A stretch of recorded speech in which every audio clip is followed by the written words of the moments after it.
네, 여러분은 일본 좋아하세요? 일본에 친한 친구도 있고, 좋아하는 형, 누나도 있고, 존경하는 선생님도 있습니다. 오늘 제가 일본에서 아르바이트 했던 이야기를 잠깐 할 텐데요. 제일 처음에 일본에 갔을 때는 일본어를 너무 못해서 아르바이트를 할 수가 없었고요.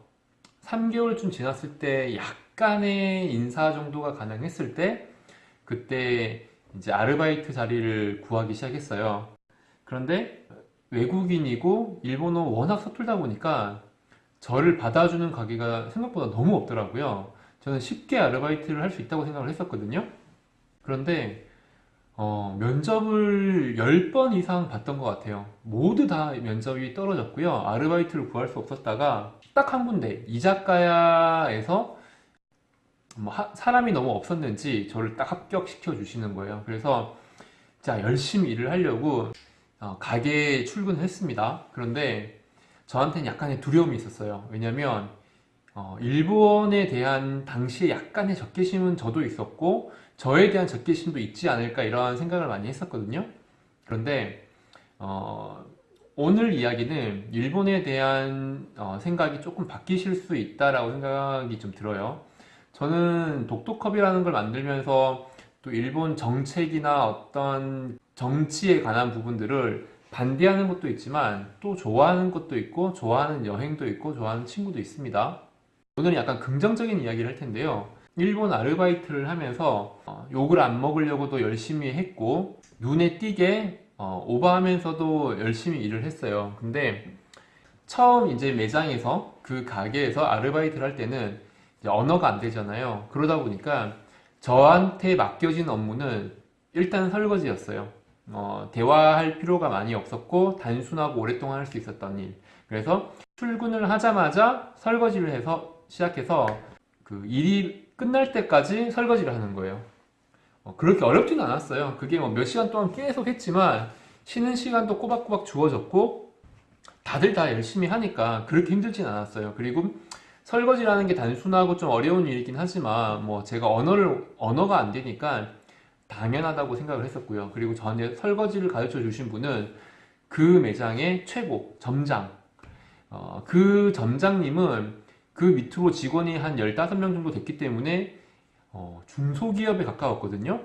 그 중소기업에 가까운 곳에서 최고 리더 점장님이 저한테 설거지를 가르쳐 주셨어요. 그래서 제가 언어가 안 되니까 그분이 좀 나서서 가르쳐 주셨나 보다 생각을 했었어요. 한 달이 지났습니다. 한 달이 지났을 때쯤에는 설거지도 하면서 샐러드 됐었어요. 샐러드가 또 일반 배우지 않은 분들이 좀 쉽게 할 수 있는 조리였거든요. 그래서 설거지, 샐러드, 음료 준비, 꼬치 이런 것들 좀 단순한 메뉴들은 또 제가 배워서 조리를 하게 됐습니다. 그런데 한 달이 지났을 때 제 바로 사수, 그러니까 저한테는 바로 위 선배가 되겠죠. 일본인이었고요. 그 매장에 외국인은 저밖에 없었거든요. 근데 그 선배가 저보고 잠깐 나오라는 거예요. 뭐 그때까지 별 문제가 없었거든요. 근데 나오라고 해서 그 매장의 뒷마당 쪽으로 나갔어요. 그 매장이 건물이 굉장히 오래된 건물이어서 후줄근했거든요. 근데 그 마당 쪽으로 나오라고 해서 나갔더니 저보고 이제 한 달 됐으니까 그 해야 할 일이 있다는 거예요. 그래서 약간 긴장했어요. 과연 뭘까? 선배한테 물어봤어요.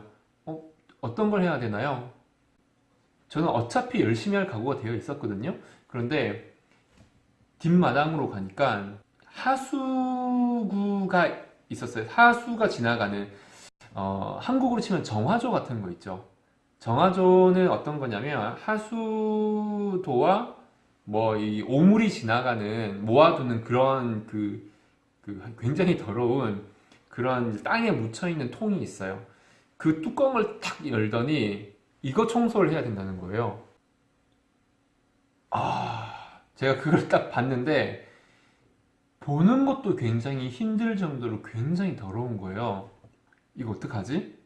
지금 이거 나 이지메 시키는 건가? 이런 생각이 딱 드는 거예요. 왜냐면 진짜 너무 더러운 거예요. 제가 태어나서 가장 더러운 걸 봤던 때가 군대에서였거든요. 비슷한 청소 같은 걸 하면서. 그런데 그때 봤던 것보다도 더 더러운 것을 제가 지금 보고 있었던 거예요. 이걸 보면서 청소를 해야 된다는 거예요. 그것도 장갑을 끼고 손으로. 아, 이거 이심해다. 이거 지금 나 괴롭히는 거다. 그런 생각을 하면서 갑자기 아찔한 거예요. 이걸 내가 어떻게 해야 되나, 지금. 외국인은 저밖에 없었는데, 모든 일본인들이 이제 제가 이걸 하는 걸 보고 있을 거고, 뭐 저에 대해서 뭔가를 이야기를 하겠죠. 그래서 이걸 어떻게 해야 되나. 그래서 제가 물어봤습니다. 어떻게 하면 되는데요? 얘기했더니, 아, 가르쳐 줄 테니까 잠깐 기다리라는 거예요. 가르쳐 준다? 근데 자기는, 그 선배는 움직이지를 않아요. 그냥 가만히 서 있어요. 그래서 가르쳐 준다면은 누가 가르쳐 준다는 거지? 라고 기다리고 있는데, 이제 뒤에 문이 탁 열리면서 누가 탁 저한테 걸어오시는데, 그 누군가가 누구냐면은 저를 제일 처음에 면접을 받고 뽑았던 점장님인 거예요.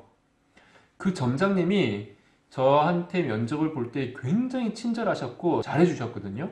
그리고 평소에 밥을 먹을 때도 반찬 같은 거 더 챙겨주시고 그런 분이셨어요. 그분이 딱 걸어오시는 거예요. 굉장히 저는 충격적인 장면을 봤습니다. 그게 뭐냐면, 그 점장님은 그 매장이 1층, 2층 거의 합치면 한 120평 정도 되는 꽤 큰 이자카야였고요. 직원이 한 15명 정도 된다고 했잖아요. 중소기업 대표 같은 위치에 계신 분이신데, 중소기업 상인 같은 분이죠.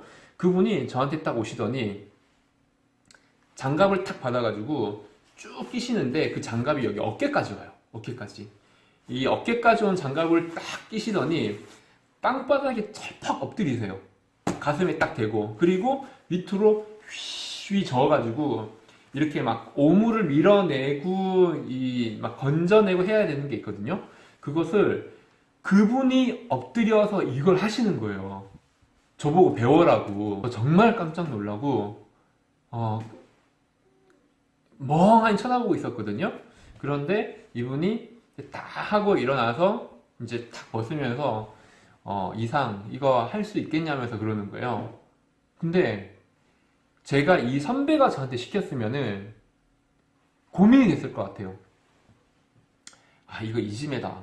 한다고 얘기를 해야 되나? 못하겠다고 해야 되나? 그래서 그만둔다고 얘기를 해야 되나? 오만 생각이 다 들었었는데, 그 모든 갈등을 한 번에 없앴어요. 그 점장님이. 왜냐면 점장님이 저한테 시키셨고, 그 점장님이 직접 시범을 보이신 거잖아요. 부점장도 계셨고, 주방장도 계셨고, 부주방장도 계셨고, 거기에 뭐 다른 그 직원들도 엄청 많은데, 점장님이 엎드려가지고 그걸 저한테 가르쳐 주니까 제가 못하겠다는 얘기를 할 수도 없고 할 필요도 없었던 거예요. 왜냐면 이지매라는 생각이 완전히 없어졌거든요. 아, 그때 저는 그 점장님을 정말 존경하게 됐고요.